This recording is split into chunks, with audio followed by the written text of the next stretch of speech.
Hello guys, this is going to be showing you how to graph inequalities. Now, if you're watching this video, it's because you probably didn't pay attention to class, so make sure you watch this video closely. I'm going to be showing you how to actually graph this. So now we're going to be getting an equation, right? And we already talked about graphing equations to be really easy. You need to understand why, or, sorry about that, watch, I guess I'm running out of time here. So you need to understand this full formula. Y equals mx plus b, right? Now, we talked about this before. The y-intercept is going to be either b, and your slope is going to be your m. Okay, so we're going to be doing rise over run here just to go ahead and graph it for us. Now, let's look at the first problem that we have here. Now, what I want you guys to do on this problem is I want you guys to write your line in a different color than your shading, because we're going to go ahead and we're going to be shading this equations here. All right, so where do we start? We always start with the y-intercept. I'm going to go ahead and put that point first. Sorry about that. Got to put my point right here because that's my y-axis, and that's the point where it goes. All right, that's my y-intercept. That's where my line is going to be touching the y-axis. There we go. There it is. Now we're going to follow the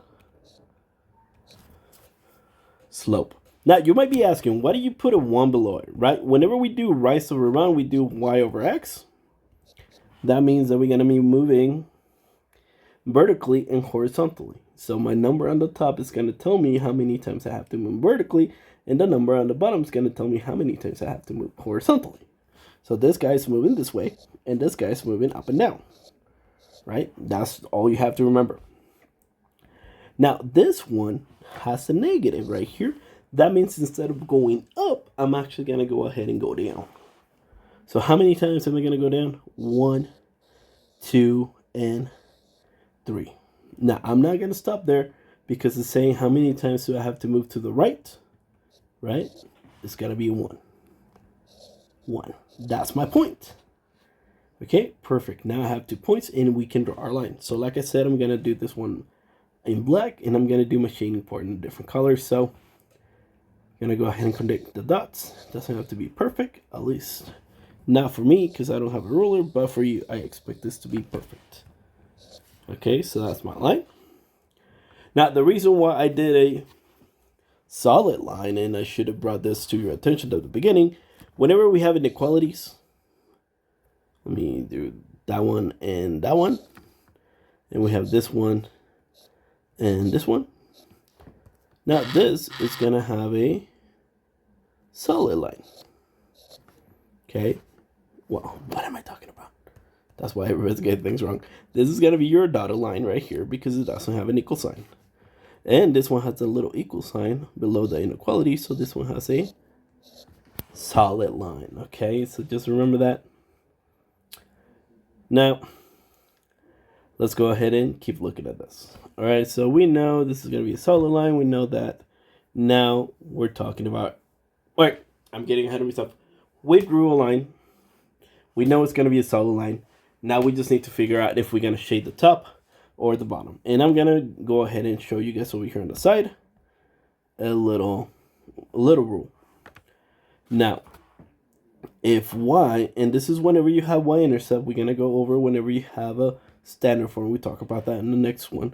So y, right? If y has this inequality, then we're going to go ahead and we're going to have a line, so which I'm going to draw. Okay, we're going to draw, and we're going to shade the top. Okay. Now, if we have y is less than, then we're going to have our line again. So we shade the bottom of my line. So anything below the line, anything above the line. And it has to be saying y is greater than or y is less than respectively. This is greater than, this is less than. Okay, so I'm going to write it down just so you can get some notes on there. Greater, and this is less than. Okay, so less than, you shade the bottom one. Greater than, you shade the top. Okay, but it has to look like that. So in this case, we have what? We have y is greater than, so we're going to shade the top. Where is the top of my graph? My top of my graph is going to be over here. Let me go ahead and shade all of this. Ta-da. There we go. I shaded it correctly. All right, let's do another one because I just want to make sure you guys have at least 2 examples. And this example is going to be talking about standard form. Now, this one's not in y-intercept form, so I do not know my slope and I do not know my y-intercept. How can I fix that? We need to solve for y. Remember, this is what it is very important that you guys know how to solve for a letter, because if not, you're just going to struggle a lot with all this stuff. So we're solving for this letter right here. That means that everything around it has to go away. First, we have to move whatever has a plus or a minus, which I can already see. We have the 3x, right? This 3x has to go. Let me change. Oh my god. So how can I move it? I know I need to do the opposite. So minus 3x. Minus 3x. Those two completely and become 0.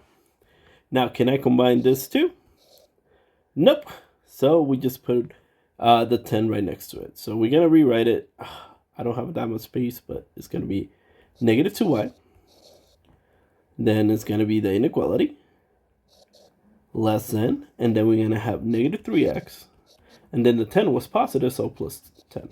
All right. Finally, what we're going to do, we're going to go ahead and divide everything by a negative 2. Remember, we're talking about inequality, so what are we going to do with our symbol? So it's going to be y, and it's going to now become greater than. Now we have a positive 3 over 2, and then we have a negative 5. There we go. That is my equation in y-intercept form. Now we know the y-intercept, and we know the slope. Now let's go ahead and draw our line. Now, by the way, what kind of line are we going to have in this one? Dotted. So make sure you keep that in mind, but let's plug in our points first. I'm going to plug in negative 5 first. And then I'm going to follow the slope, which is going to tell me I need to go 3 up and 2 to the right. 1, 2, 3. 1, 2. Now, just like we mentioned before, we're going to go ahead and do a dotted line. There we go, across my entire graph. Finally, am I going to shade the top or am I going to shade the bottom? If we look over here on the top with the rule, if we have y is greater than, we shade the top. So this one says y is greater than, so we shade the top. What is the top of my line? Oh, let me grab the other one. This is the top of my line.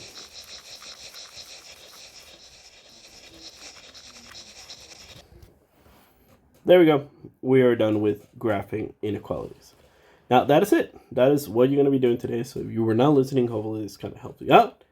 But that's it. So all this week, I've been trying to help you guys out, just being able to do easy assignments for you guys. So make sure you turn them in. Everything is due on Friday. Do me a big favor. Do get everything done because I don't want to fail anybody for the semester. All right, so just try and do all your work. Turn it in Friday. I'm not going to do any later than Friday, because I want to make sure I have all the grades done by Friday, so you guys know exactly if you're passing or failing. All right, thank you guys for watching. I'll see you guys next time.